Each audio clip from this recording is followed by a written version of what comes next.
Ethan Caldwell stood alone in the quiet hallway behind the cathedral, adjusting the cuffs of his tailored black suit. The fabric was expensive. Italian. Custom-made. But his hands trembled slightly as he fixed the silver cufflinks. Not because of nerves. Because of memory. The cathedral smelled like polished wood and old stone, the same scent he remembered from 12 years ago. The same place. The same aisle. A different woman. 12 years earlier, he had stood right here, waiting for the love of his life to walk toward him. And 12 years earlier, he had buried her. Ethan closed his eyes for a moment and took a slow breath. "You're doing the right thing," he whispered to himself. That was what everyone kept telling him. Friends. Business partners. Magazine reporters. They all said it was time for him to move on. Time to be happy again.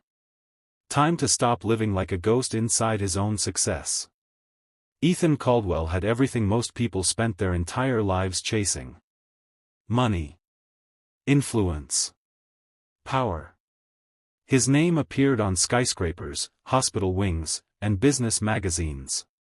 He owned hotels that overlooked oceans, logistics companies that moved goods across continents, and real estate portfolios that generated more money in a day than most families earned in a year. But none of it ever made him feel full. Because Ethan hadn't always been rich. He grew up in a cramped apartment with peeling paint and broken radiators. His mother worked 2 jobs, sometimes 3, and still apologized every night for meals that weren't big enough. "I'm sorry, baby," she'd say, pushing more food onto his plate. "One day, we'll have more." Ethan learned early what hunger felt like. What fear felt like. What it meant to be invisible. And when his mother died suddenly while he was in college, something hardened inside him. He promised himself 2 things. He would never be powerless again. And if he ever had enough, he would help people who had nothing. By 40, Ethan had built an empire. But by 43, he lived alone in a house with 6 bedrooms and too much silence. That silence followed him everywhere. At night. In elevators. In meetings. Especially at charity events, the ones he funded but rarely spoke at. That was where Vanessa Moore appeared. Vanessa didn't rush into his life. She drifted in. Soft smile. Gentle laugh.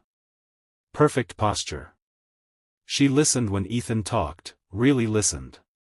She touched his arm when he spoke about his late wife. She never rushed him. Never pressured him. "You don't owe anyone happiness," she once said quietly. "But you deserve it." Those words stayed with him. 6 months later, he proposed. And now. He stood behind the cathedral doors again. Outside, guests filled the pews. Men in tailored suits. Women in silk dresses. Cameras flashing. People whispered about how lucky Vanessa was. No one whispered about how lonely Ethan still felt. He adjusted his tie and stared at his reflection in the mirror. "You're doing the right thing," he repeated. He didn't hear the footsteps outside. He didn't hear the commotion. He didn't see the girl yet. But somewhere deep inside, something uneasy stirred. Vanessa Moore stood in front of the full-length mirror, perfectly still, as 2 stylists adjusted the final details of her wedding dress. The fabric hugged her frame flawlessly. White. Elegant. Expensive. She watched her own reflection with calm, calculating eyes. Not nervous. Not emotional. Not overwhelmed the way brides were supposed to be. To anyone else, she looked radiant, the kind of woman magazines loved to photograph. Soft curls rested on her shoulders. Her makeup was subtle but precise, every line intentional. But behind that beauty, there was no fluttering heart. Only timing. Vanessa checked her watch. 3 minutes until the ceremony. Plenty of time. She hadn't always imagined herself in a wedding dress. Growing up, love had never been a fairy tale to her. Her parents fought constantly, not loudly, but bitterly, the kind of quiet resentment that poisoned the air slowly. Her father drank. Her mother stayed, not out of devotion, but fear. Vanessa learned early that love was unreliable. Money wasn't. Money didn't leave. Money didn't disappoint. Money didn't die. So she studied it instead. She studied people who had it. How they spoke. How they moved. How they trusted. Especially lonely men. She met Ethan Caldwell at one of his charity galas. Not by accident. She had researched him carefully, his routines, his habits, his weaknesses. She knew about his late wife. Knew he hated loud attention. Knew he stayed late after events, standing alone near the windows with a drink he barely touched. So she approached him gently. No flirting. No boldness. Just sympathy. "I'm sorry," she said softly when his wife's name came up. "I read about her. She sounded remarkable." That was all it took. Most women tried to impress Ethan. Vanessa never did. She let him talk. Over time, she became indispensable. She volunteered at foundation events. Smiled at donors. Nodded during meetings. Behind the scenes, she memorized documents, listened carefully, asked just enough questions to seem supportive, never suspicious. Ethan trusted her. Why wouldn't he? She attended shelters with him. Held his hand when they toured schools. Cried convincingly during speeches. And when he proposed, kneeling with a ring worth more than most homes. She said yes without hesitation. Not because she loved him. Because the plan was ready. Vanessa turned away from the mirror as the stylist stepped back. "Perfect," one whispered. Vanessa smiled politely. She picked up her phone and sent a single message. "Ready." Somewhere else in the building, a lawyer checked his briefcase. A business associate reviewed numbers. Everything was in motion. She slipped her phone into her clutch and took a slow breath. This wasn't just a wedding. It was a transaction. The charity would be the first thing she dismantled. She hated it. Hated the way Ethan spoke about giving back as if suffering was noble. Hated the way poor people looked at him with gratitude, as if he were some savior. Millions poured into that foundation every year. Millions that could be redirected. Invested. Hidden. Washed clean. After the honeymoon, Ethan would sign the papers. He always signed papers without reading carefully when he trusted someone. And he trusted her completely. A knock came at the door. "It's time," someone said. Vanessa lifted her chin and smiled again, the smile everyone adored. The doors to the cathedral opened slowly. Music filled the air. She stepped forward, radiant and composed, as guests rose to their feet. She didn't notice the girl outside yet. She didn't hear the faint argument near the entrance. She only saw Ethan standing at the altar. Waiting. Trusting. And as she walked toward him, she thought one simple thing. By tonight, everything he owns will belong to me. She had no idea that someone else had been listening. Someone small. Someone invisible. Someone who was about to tear her perfect plan apart. Maya had learned how to disappear. On the streets, being invisible was survival. You learned which alleys stayed dry when it rained. Which shop owners chased you away and which ones pretended not to see. You learned how to sleep lightly, one ear always awake, because danger never announced itself. Maya was 13 years old, but the streets had aged her in ways mirrors couldn't show. Her mother used to braid her hair every morning before school. Tight, neat braids that made Maya complain and squirm. "Beauty takes patience," her mother would say, smiling. Then the coughing started. Then the hospital visits. Then the nights where Maya sat alone in plastic chairs while machines beeped behind closed doors. Her father had already vanished by then. No note. No goodbye. Just gone. When her mother died, Maya waited for someone to come for her. No one did. The foster home smelled like bleach and anger. Too many kids. Too few beds. Too many rules that changed depending on the mood of the adults in charge. They yelled when she cried. Locked doors when she asked questions. Told her to be grateful. After 6 months, Maya ran. She didn't plan it. She just kept walking. That was 2 years ago. The cathedral became her safest place by accident. She discovered it on a cold night, rain soaking her clothes, hunger twisting her stomach. The back door didn't lock properly, and once inside, the air felt different. Quiet. Still. No shouting. No footsteps chasing her away. She slept behind the last row of benches, wrapped in an old blanket she found in a donation bin. At night, moonlight spilled through stained glass windows, painting colors across the stone floor.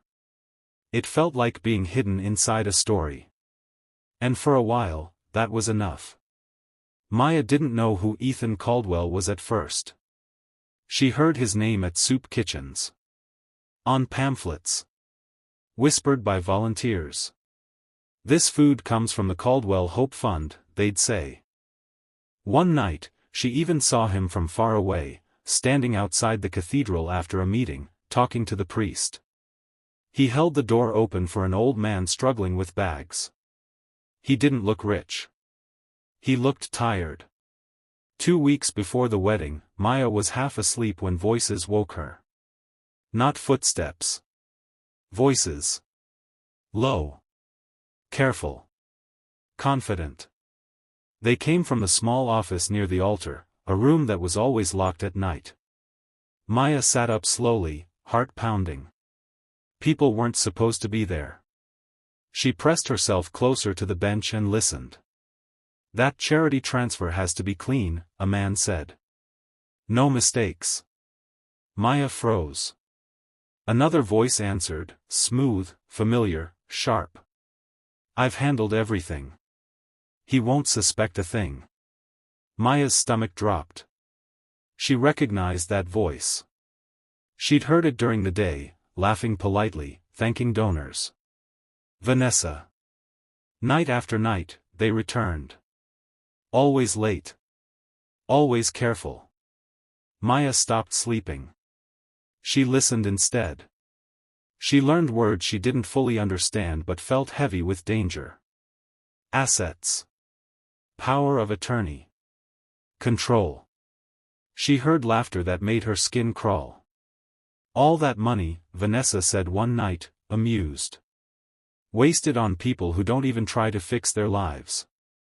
Maya's fingers clenched into her blanket. She thought of kids like her. Of soup lines. Of the one sandwich that sometimes lasted an entire day. She understood enough. Someone was about to be hurt. Badly. On the 4th night, Maya found her phone. It was old. Cracked. Barely worked. She'd found it months ago in a trash bin. The battery only charged if you held the cable at a certain angle. But it could record. Maya waited until the voices started. Then she crawled on her stomach across the cold stone floor, every movement slow and silent. She slid the phone toward the gap under the office door. Her hands shook as she pressed record. She didn't breathe. She captured everything. Plans. Mockery. Greed. She didn't know what she would do with it yet. She only knew one thing. If she stayed silent, she would be just like everyone else who looked away. And Maya had already lost too much to stay quiet again. Maya replayed the recording 3 times before she believed it was real. The sound crackled, and the voices were sometimes faint, but there was no mistaking them. Vanessa's tone was sharp and amused. The men laughed easily, like nothing they were planning mattered. Maya sat on the cold cathedral floor long after the voices stopped, staring at the cracked screen of her phone as if it might disappear. She had proof. But proof didn't mean power. She was still a homeless girl sleeping behind benches. Who would believe her? The next morning, sunlight streamed through the stained glass, warming the stone floor. Maya washed her face in the bathroom sink, rubbing her hands together to feel clean even though her clothes were still worn and too thin for the season. People arrived for rehearsal that day. Florists. Church staff. A woman adjusting flowers who barely glanced at Maya before wrinkling her nose. Maya stayed hidden. She watched Vanessa sweep through the cathedral like she owned it already, laughing softly, touching arrangements, nodding approvingly. Vanessa never looked behind her. Never noticed the girl watching from the shadows. Maya spent the next 2 days thinking. Thinking hurt. If she went to the police, they might take her phone. If she tried to contact Ethan directly, security would block her. If she stayed silent, everything would be lost. She remembered the soup kitchen. The sandwiches. The way volunteers said Ethan's name with respect. Some people helped to be seen. Others helped because they remembered what it felt like to need help. Ethan was the second kind. So Maya made a choice that terrified her. She would stop the wedding. Herself. Saturday morning arrived too bright. Too calm. The city buzzed with weekend noise as Maya sat on the steps across from the cathedral, knees pulled to her chest, phone hidden in her pocket. Cars began to arrive. Black. White. Shiny. Guests stepped out dressed in fabrics Maya had only ever seen through store windows. Laughter floated through the air. Cameras flashed. Security guards took their positions. Big men. Serious faces. Maya swallowed. She stood. Her legs felt weak, but she walked anyway. Step by step. Each one heavier than the last. Inside, Ethan stood at the altar, unaware. He adjusted his jacket again, glancing toward the doors where Vanessa would soon appear. His chest felt tight, though he couldn't explain why. The priest smiled politely. Guests murmured. Everything was on schedule. Outside, a guard blocked Maya's path. "This is a private event," he said flatly. "I need to speak to Ethan Caldwell," Maya said. Her voice shook. The guard laughed. "Move along, kid. I have something important," she insisted. "Please." Another guard stepped closer. "Don't make this harder than it needs to be." Maya's heart pounded so loud she was sure they could hear it. She tried to move past them. A hand grabbed her arm. Inside the cathedral, the music began. Guests stood. Vanessa stepped forward, radiant. Ethan looked up, and froze. There was noise at the entrance. Shouting. Crying. He turned. And that's when he saw her. A thin girl. Dirty sneakers. Fear in her eyes. Being held back by security. Something inside Ethan shifted. He raised his hand. "Stop." The guards hesitated. Ethan walked down the aisle. Each step felt unreal. When he reached her, he knelt.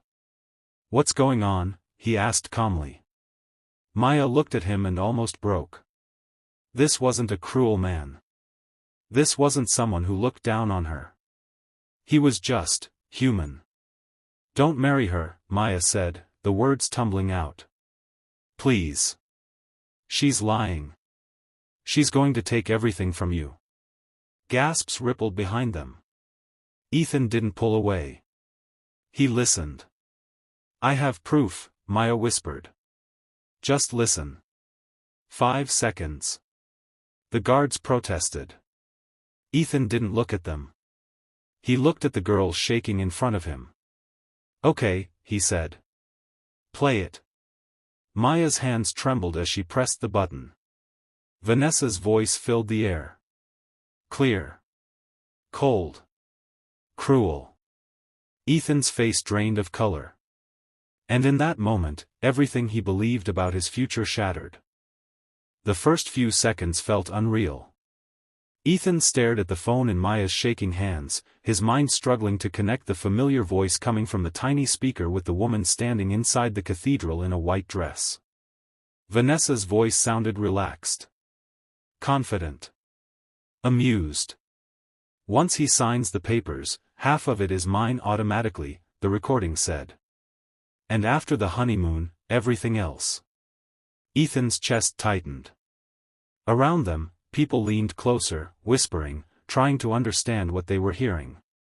One of the guards reached for the phone, but Ethan lifted his hand without looking away. "Don't," he said quietly. The recording continued. "Honestly," Vanessa's voice laughed, "men like him are predictable. Lonely.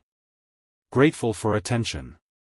You just give them warmth and they hand you the keys." Ethan felt like the ground had dropped away beneath him. His ears rang. The cathedral blurred. For a moment, he couldn't breathe. Inside, Vanessa sensed something was wrong. The music had stopped. Too early. She turned slightly, her smile faltering when she saw Ethan standing near the entrance, not beside the priest where he should have been. And then she heard her own voice. Her blood ran cold.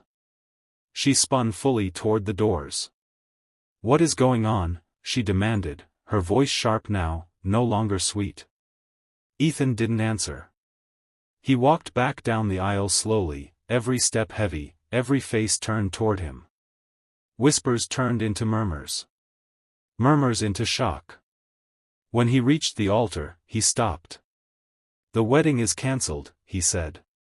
For a split second, the words didn't register. Then the cathedral erupted. "No," Vanessa laughed nervously, stepping forward. "This isn't funny. You're nervous, that's all." Ethan turned to face her. There was no anger in his eyes. Only hurt. "You called the people I help wasted money," he said quietly. "You planned to destroy everything I built." Vanessa's face tightened. "That recording is fake," she snapped. "She's lying. Look at her. You're really going to trust a homeless child over me?" Every head turned toward Maya. She shrank back instinctively. Ethan didn't. He stepped between them. "You're done," he said. Vanessa's composure cracked. Security moved. The lawyer tried to slip out a side door. Police sirens echoed faintly in the distance. Minutes later, chaos spilled out onto the cathedral steps. Guests argued. Reporters shouted questions. Officers cuffed Vanessa and her accomplice. Maya stood off to the side, hugging her phone like it was the only thing keeping her upright. She expected to be ignored again. Or blamed. Or pushed away. Instead, Ethan walked toward her. He knelt so they were eye level. "You saved me," he said simply. Maya didn't know what to say. Tears blurred her vision. "I just told the truth," she whispered. Ethan nodded. "Where do you live?" he asked gently. Maya hesitated. Then said the word she hadn't said out loud in a long time. "I don't." Something broke in Ethan's expression. "Not anymore," he said. That night, Maya slept in a bed. Clean sheets. Warm light. A door that locked from the inside. She cried silently into the pillow, overwhelmed by the unfamiliar safety. Downstairs, Ethan sat alone at his kitchen table, staring at the phone recording he'd copied from Maya's device. He replayed it once. Then turned it off. Not because it hurt too much. But because he finally understood something. The most important moments in life don't arrive dressed in perfection. Sometimes. They come barefoot. The house was too quiet. Maya noticed it the moment she woke up. Not the dangerous kind of silence she knew from the streets, the kind that meant trouble, but a wide, empty quiet that made her feel small. The ceiling above her was smooth and white, not cracked or stained. Sunlight filtered through thick curtains. For a few seconds, she panicked, convinced she had wandered into someone else's life by mistake. Then she remembered. The cathedral. The recording. The man kneeling in front of her. Ethan. She sat up slowly, the blanket slipping off her shoulders. It was soft. Everything here was soft. The mattress didn't sag. The air smelled faintly of soap and coffee instead of dust and damp stone. She swung her feet onto the floor, half expecting someone to shout at her for touching something that wasn't hers. No one did. Downstairs, Ethan was already awake. He hadn't slept much. Every time he closed his eyes, he saw Vanessa's smile transforming into that cold, mocking voice from the recording. He replayed every moment of the past 6 months, searching for signs he should have noticed. The small questions he never asked. The documents he signed without reading closely. The way she never asked about the people the foundation helped, only about numbers. Guilt sat heavy in his chest. Not just for himself, but for how close he had come to destroying something that mattered. When he heard soft footsteps on the stairs, he looked up. Maya stood there, unsure, gripping the railing like it might disappear. "Good morning," he said gently. She nodded. "Did you sleep okay?" he asked. She hesitated, then nodded again. "Yes," she said quietly. "Too good." Ethan almost smiled. Breakfast was awkward. Not uncomfortable, just unfamiliar. Maya ate slowly, like she was afraid the food might be taken away if she moved too fast. Ethan noticed and said nothing, pretending not to watch. He poured orange juice into a glass and slid it toward her. "You don't have to rush," he said. "There's more." That was when she finally looked up at him. "Really? Really?" She nodded and took another bite. Later that day, social workers came. Paperwork. Questions. Gentle voices mixed with firm procedures. Maya sat quietly, answering when spoken to, eyes flicking toward Ethan whenever she felt unsure. He stayed close, not hovering, just present. When one woman asked where Maya wanted to stay temporarily, Maya's voice barely carried. "Here," she said. Ethan didn't interrupt. He waited. "I'd like that too," he added calmly. The woman nodded, making notes. Days passed. Then weeks. The house slowly filled with noise. Footsteps. Music. Laughter, hesitant at first, then real. Maya started school again. She hated the first day. The way people stared at her clothes. The whispers. But every afternoon, Ethan asked how it went. And every afternoon, he listened. Really listened. Trust didn't happen all at once. Sometimes Maya hid food in her backpack. Sometimes she slept fully dressed. Sometimes she flinched when someone raised their voice, even if they were laughing. Ethan never scolded her. He adjusted. He learned. He realized that saving someone didn't mean fixing them. It meant staying. One evening, months later, they sat on the back porch watching the sky darken. "Do you regret it?" Maya asked suddenly. Ethan turned to her. "Regret what?" "Stopping the wedding," she said. "Everything that happened after." He thought for a moment. "No," he said. "I regret that I almost ignored you." Maya nodded. "I almost didn't speak," she admitted. "I was scared." "I know," Ethan said. "You were brave anyway." She looked down at her hands. That's what you do when you care about someone, she said quietly. Ethan felt something tighten in his chest. Yes, he said. It is. Years later, people would ask Ethan when his life truly changed. Some assumed it was the day he made his first million. Others guessed it was the wedding that never happened. But Ethan always knew the truth. It was the moment he chose to listen. And Maya would tell her own version of the story one day too. Not about wealth. Not about betrayal. But about how telling the truth, even when your voice shakes, can change two lives at once. Time moved differently after that. Not in dramatic leaps, not in sudden miracles, but in small, almost invisible changes that stacked on top of each other day after day. Maya learned that mornings could be calm. She learned that doors didn't always slam. That raised voices didn't always mean danger. That food could sit on a table untouched and still be there later. At first, she tested it. She left half a sandwich on her plate and went to her room. When she came back an hour later, it was still there. No one had thrown it away.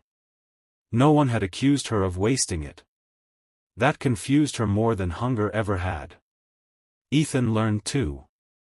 He learned that kindness wasn't enough by itself. That safety had to be proven, not promised. Some nights, Maya woke up screaming from dreams she couldn't explain. Ethan would sit on the edge of her bed, saying nothing, just staying until her breathing slowed. He never asked her to explain the dreams. He never said, "It's over now," like people always did.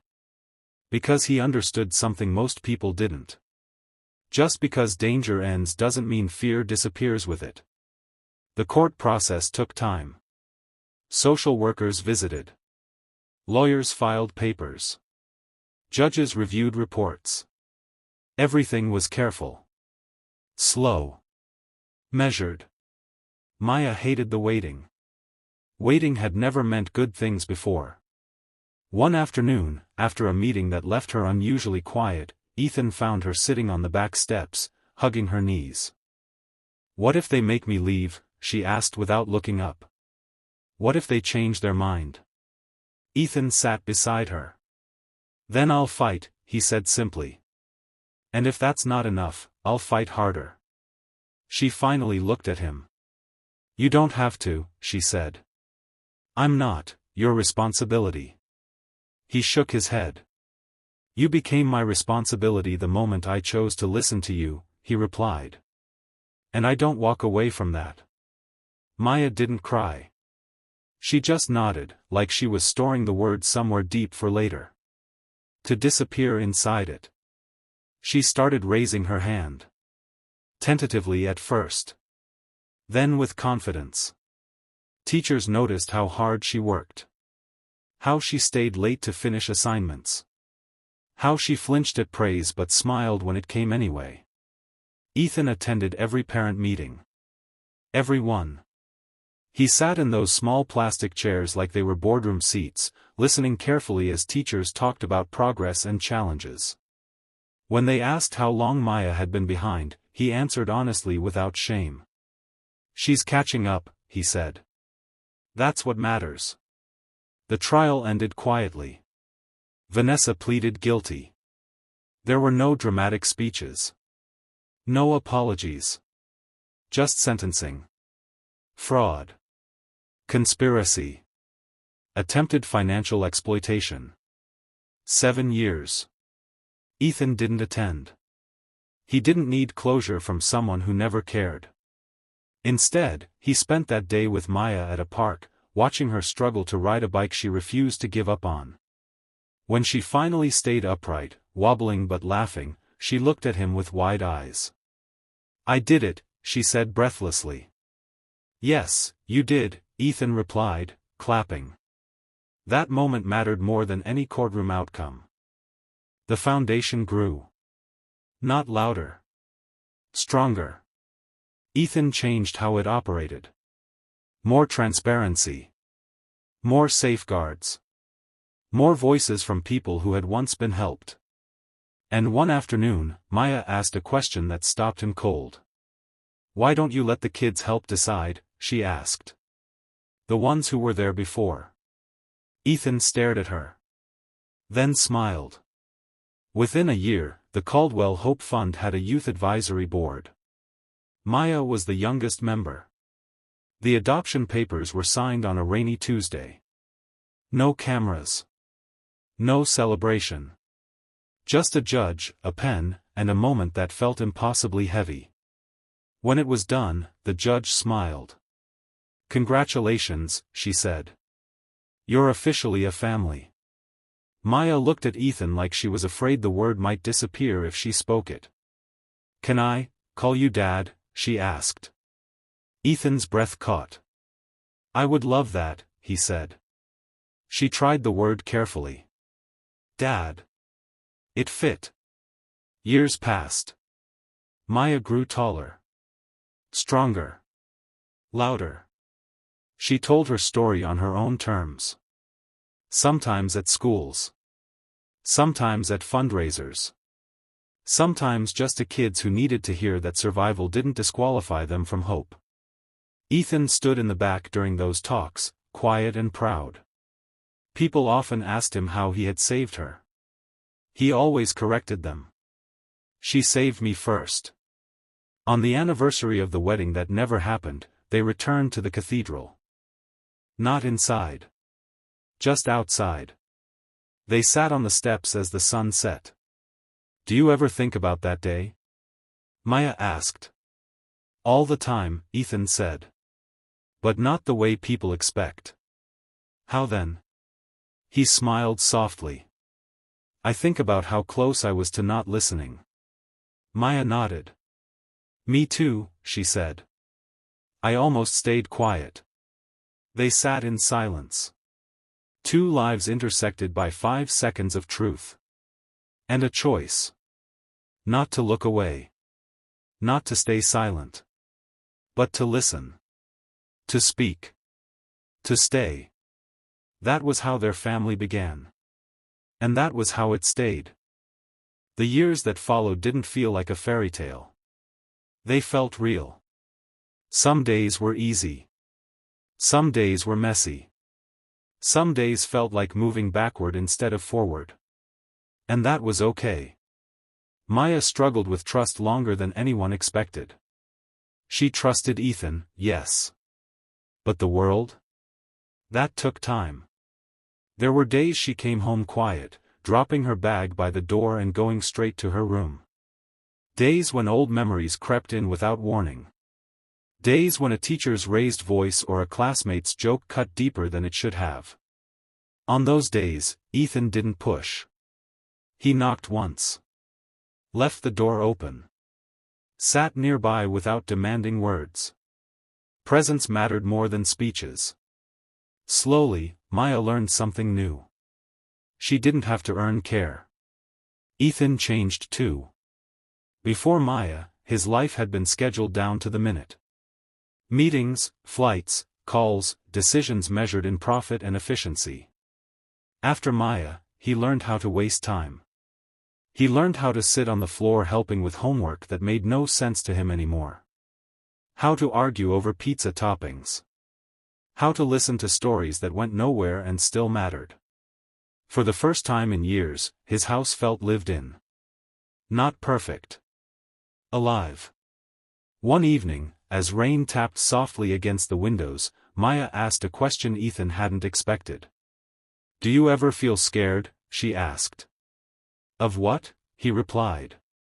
"Of losing things again," she said. "People." Ethan thought for a long moment. "Yes," he said honestly. "All the time." Maya nodded like that answer mattered. "But I've learned something," he continued. "Loving someone is always a risk. The only real mistake is refusing to love because of fear." Maya looked at him quietly. "I'm glad you didn't refuse," she said. So was he. When Maya turned 18, she stood at a podium for the first time on her own. Not as a charity symbol. Not as a headline. Just as herself. She spoke about hunger. About invisibility. About how easy it is to ignore people the world labels as inconvenient. She didn't mention names. She didn't dramatize pain. She spoke calmly. Truthfully. The room was silent when she finished. Ethan stood last, clapping slowly, eyes shining. That night, he told her something he'd never said out loud. "I used to think success was building something no one could take from me," he said. "But it turns out the most important thing I built was you." Maya smiled. "You didn't build me," she said. "You listened to me." Years later, the Caldwell Hope Fund helped thousands. But its greatest success was quiet. Kids who didn't disappear. Families that stayed together. Lives redirected instead of rescued. Maya studied social policy and finance. She worked inside the system she once feared. She argued for kids like the one she used to be, not as a victim, but as proof. Whenever people asked her how everything changed, she always answered the same way. "I spoke when it was scary," she said. And someone listened. On a calm afternoon long after the chaos had faded, Maya and Ethan sat together on the back porch. No cameras. No speeches. No urgency. Just sunlight and time. "You know," Maya said, "if I hadn't run into that church that day." Ethan finished the thought. "I wouldn't have known who I was about to become." They sat quietly after that. Not because there was nothing left to say. But because some stories don't need more words. They just need to be lived. And that one moment, 5 seconds of truth, had given them both a life worth living. Life didn't slow down after that. It simply deepened. Maya moved into adulthood with a quiet strength that surprised even her. She learned how to navigate rooms where people wore confidence like armor, where decisions were made in polished language that hid real consequences. She listened more than she spoke, the way she always had, but now when she spoke, people leaned in. She remembered what it felt like to be ignored. She made sure no one else felt that way around her. Ethan watched from a distance as she found her footing. He resisted the urge to guide every step. That was hard. He had spent most of his life solving problems by stepping in, taking control, fixing what others broke. With Maya, he learned restraint. Support without direction. Trust without supervision. Sometimes she failed. Sometimes she came home frustrated, angry at systems that moved too slowly or people who didn't care enough. Ethan listened. He didn't soften the world for her. He reminded her she was strong enough to face it. There came a day when Maya returned home later than usual. She dropped her bag by the door and sat at the kitchen table without saying a word. Ethan poured 2 glasses of water and sat across from her. "Tough day?" he asked. She nodded. "I met a girl today," she said slowly. "She's 14. Sleeping in abandoned buildings. Smart. Careful. Doesn't trust anyone." Ethan stayed quiet. "She reminds me of me," Maya continued. "And I realized something." "What?" he asked. "I can't save everyone," she said. "But I can listen. I can stay. I can do for one person what you did for me." Ethan felt his chest tighten. "That's more than enough," he said. Maya started visiting shelters regularly. Not as a speaker. Not as a donor. As a presence. She sat on floors. Ate the same food. Asked questions without forcing answers. Some kids talked. Some didn't. She stayed anyway. Trust followed slowly. Always slowly. One night, a boy asked her why she kept coming back. "Because someone once did that for me," she said. And it changed everything. Years later, a journalist asked Ethan if he ever thought about what would have happened if he hadn't stopped that day at the cathedral. Ethan didn't answer right away. "I think about it sometimes," he said finally. But not with fear. "What do you feel then?" the journalist asked. "Gratitude."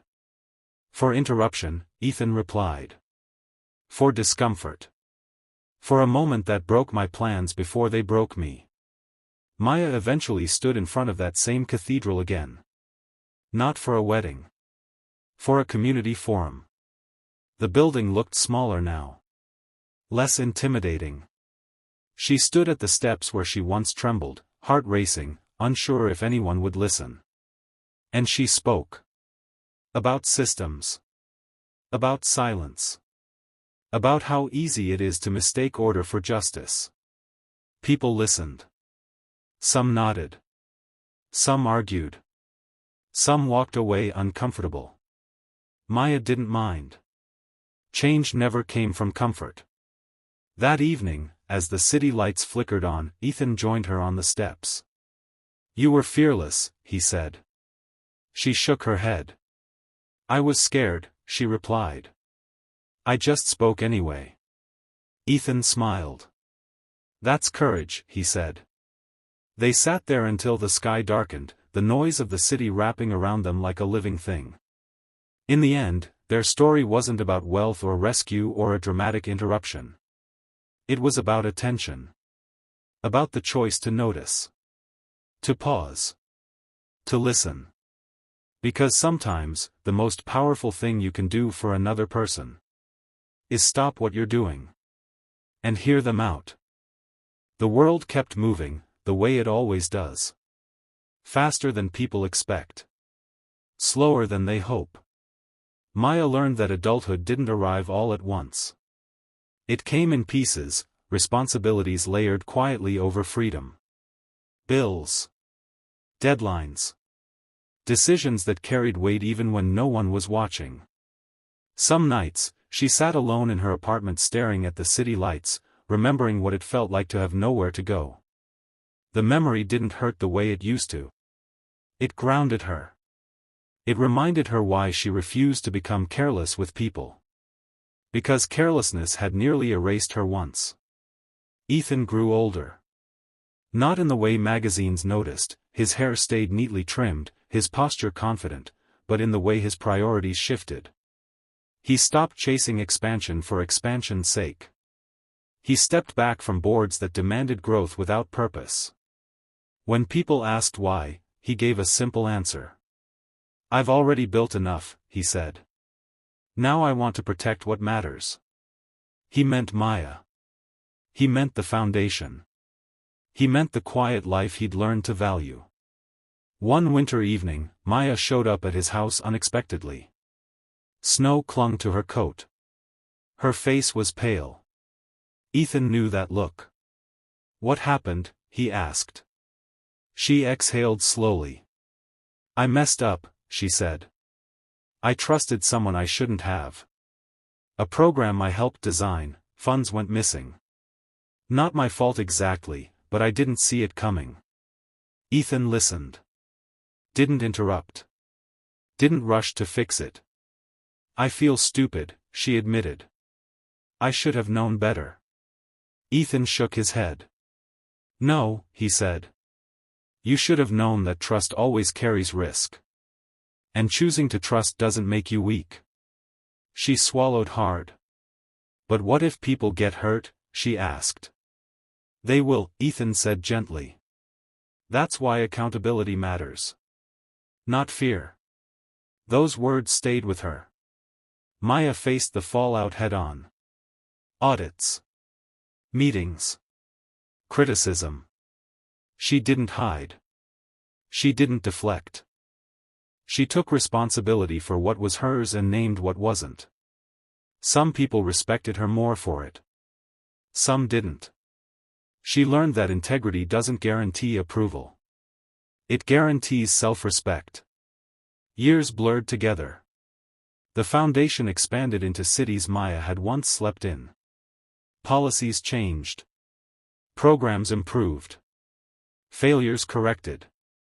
Maya became known not for her story, but for her work. That mattered to her. Her past informed her. It didn't define her. One afternoon, Ethan received an invitation. A small event. No press. No speeches. Maya was opening a community center. Not grand. Not flashy. A place with warm lights, open doors, and staff trained to listen before acting. When Ethan arrived, he saw something that stopped him. A line of kids waiting. Not for handouts. For conversations. Maya stood at the door, greeting each one by name when she could, crouching to eye level when she couldn't. Ethan felt the familiar tightening in his chest. The good kind. Later, as they stood together in the empty hallway after everyone left, Ethan spoke softly. "You did this," he said. Maya shook her head. "No," she replied. "We did this. You showed me what listening looks like. I just kept doing it." Ethan smiled. "That's how legacies work," he said. "They move forward through other people." As the years went on, Maya stopped counting anniversaries. The wedding that never was faded into a detail people mentioned less often. The story simplified in retellings. Headlines softened the truth. Maya didn't correct them. The truth was too complex for sound bites anyway. What mattered lived in the quiet moments. In kids who stayed. In voices that were finally heard. In interruptions that changed direction instead of destroying it. And sometimes, late at night, Maya would think back to the girl standing at the cathedral doors. Cold. Shaking. Afraid to be ignored. She didn't feel pity for her anymore. She felt gratitude. Because that girl had spoken. And because someone had listened. And because one ordinary moment, 5 fragile seconds, had stretched into a lifetime of meaning. The story didn't end there. It never really does. It just keeps unfolding.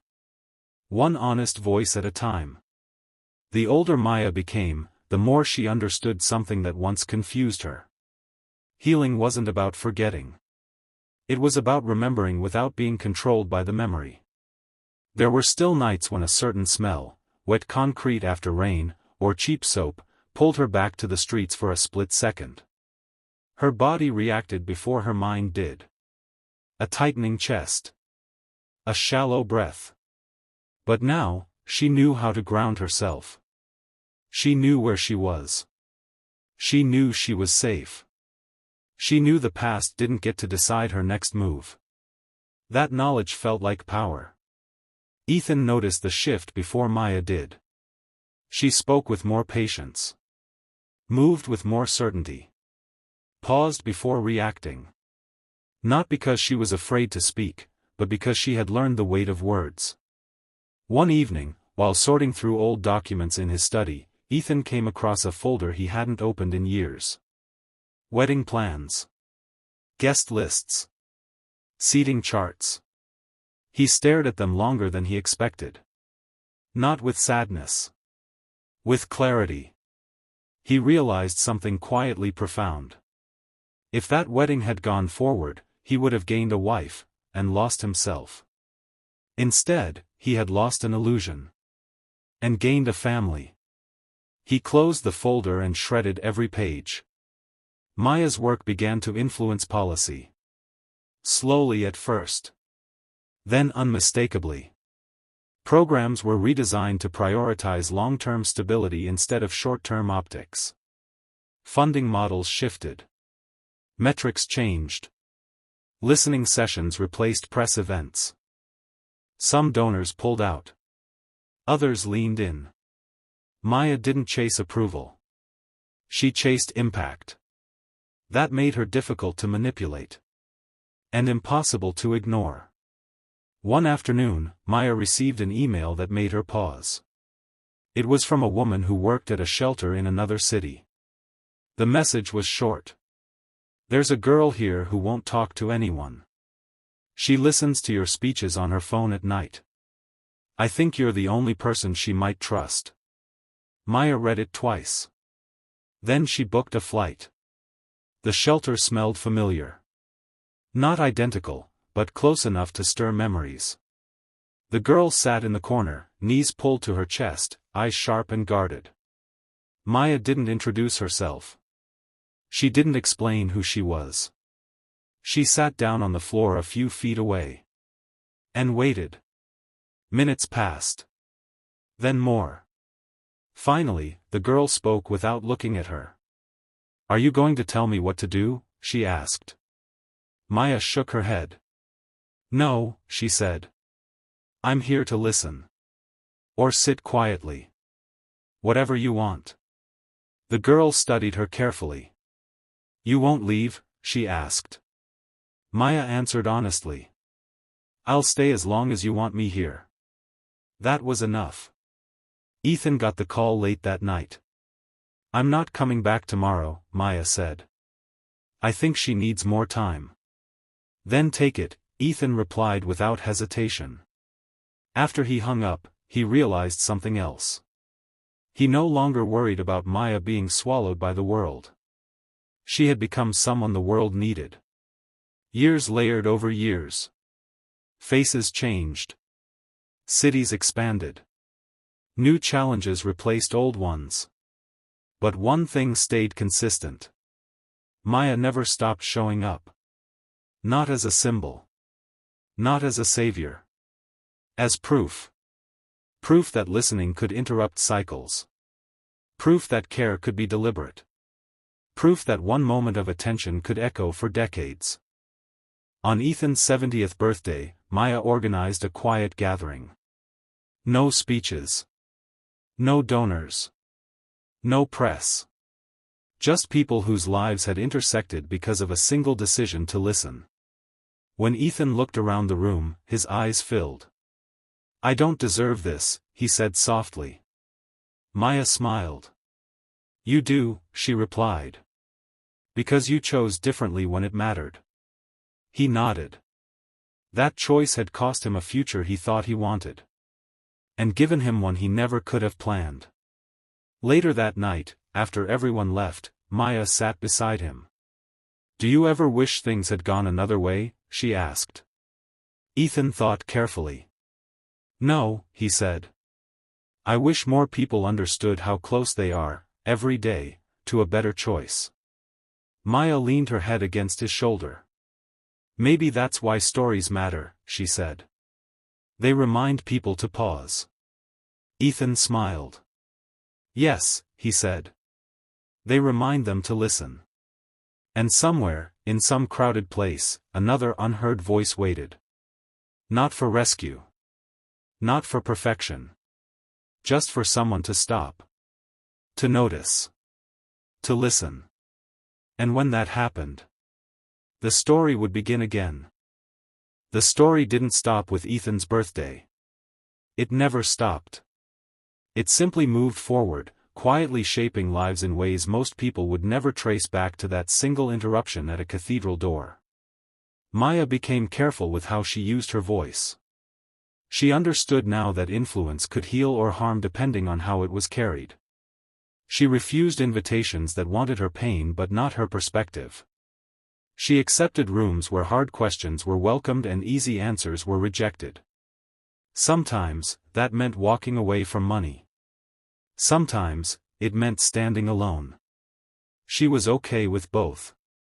Ethan's health began to slow him down before his spirit ever did. Doctors used words like manageable and monitor closely. Maya learned the language of hospital corridors, of waiting rooms that smelled like antiseptic and patience. She sat beside him during appointments, holding a cup of coffee he rarely finished. One afternoon, as rain streaked the windows of the clinic, Ethan spoke quietly. "If anything ever happens to me," he said, "promise me something." Maya looked at him, already shaking her head. "Don't," she said. "I don't like those conversations." He smiled gently. "Humor me," he said. "Promise me you'll keep listening. Even when it's inconvenient. Especially then." Maya swallowed. "I promise," she said. That was all he needed. As Ethan aged, Maya stepped into more responsibility. Not because she wanted control. Because she wanted continuity. She protected the foundation from becoming hollow. She guarded its mission fiercely, questioning every partnership, every expansion, every shiny opportunity that didn't align with its core purpose. Some people called her difficult. Others called her uncompromising. She called it respect. For the people the system usually forgot. One evening, Maya returned to the old neighborhood where she had once slept behind closed stores and locked doors. The city had changed. New lights. New buildings. New names. But some corners still remembered her. She stood near the alley where she had once hidden during storms, listening to the echo of traffic and laughter from somewhere far away. She wasn't angry. She wasn't sad. She was grateful she didn't belong there anymore, and determined to make sure fewer people ever had to. Ethan passed quietly. Not suddenly. Not painfully. Just a gentle closing of a long, meaningful chapter. Maya was there. Holding his hand. Listening to his breathing slow. Thankful for every moment he had chosen presence over power. His last words were simple. "You listened," he said. "And you stayed." Maya pressed her forehead to his hand and whispered back. "So did you." The funeral was private. No headlines. No spectacle. Just stories. Real ones. People spoke about moments Ethan never knew were remembered. Small kindnesses. Pauses in busy schedules. Decisions that made space instead of taking it. Maya listened. She always listened. Years later, when Maya stood in front of a room full of young people, she told the story one last time. Not as a dramatic miracle. Not as a rescue. But as a reminder. "That moment didn't change my life because someone was powerful," she said. "It changed my life because someone paid attention." She looked across the room, meeting eyes one by one. "You don't need money to do that," she continued. "You don't need status. You don't need permission." She paused. "You just need to listen when it matters." And somewhere, a voice that had been ignored lifted itself just enough to be heard. And somewhere else, someone paused long enough to listen. And just like that, another life changed direction. The days after the speech were quieter than Maya expected. Not empty, just calm. She returned to her routine, but something about the way people looked at her had shifted. Not admiration. Not pity. Recognition. As if they understood that what she carried wasn't a story meant to impress, but a responsibility she had chosen to keep. She didn't rush away from that feeling. She let it settle. Because she knew something now that took years to understand. Impact doesn't always announce itself. Sometimes it just stays. Maya began spending more time listening than speaking again. In classrooms. In shelters. In rooms where people argued about numbers instead of names. She sat quietly, notebook closed, hands folded, absorbing everything. The frustration. The hope. The fatigue. The anger that came from being unheard for too long. And when she finally spoke, it was never to dominate the room. It was to redirect it. She asked questions others avoided.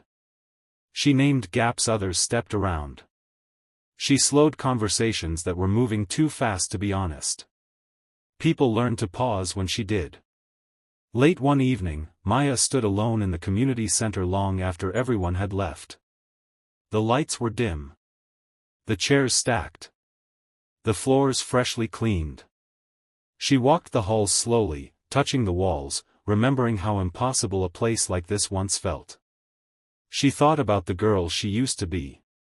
Not with sadness. With respect. That girl had survived long enough to speak. And that was everything. Sometimes, Maya imagined the ripple. One voice reaching one person.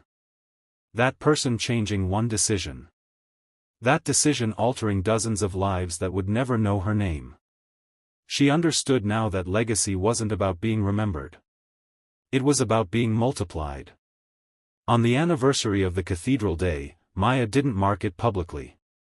No posts. No speeches. No reminders. She spent it quietly, volunteering in a small shelter, serving food, cleaning tables, sitting with a boy who didn't say a word for hours. When he finally did speak, it was just one sentence. "Are you coming back tomorrow?" Maya smiled. "Yes," she said. "I am." And that was how the story truly ended. Not with applause. Not with closure wrapped in certainty. But with continuation. With a choice repeated again and again. To listen. To stay. To notice the voices most people walk past. Because somewhere, right now, someone is standing at the edge of being ignored. And all it takes to change everything is one person willing to stop and listen. If this story made you pause, if it reminded you to listen a little closer, to notice the voices we usually walk past, then don't let that feeling end here. Like this video so more people hear stories that matter. Subscribe if you believe one moment, one choice, can change a life. And in the comments, tell me one thing this story made you reflect on. Because your voice matters too. Thank you for listening.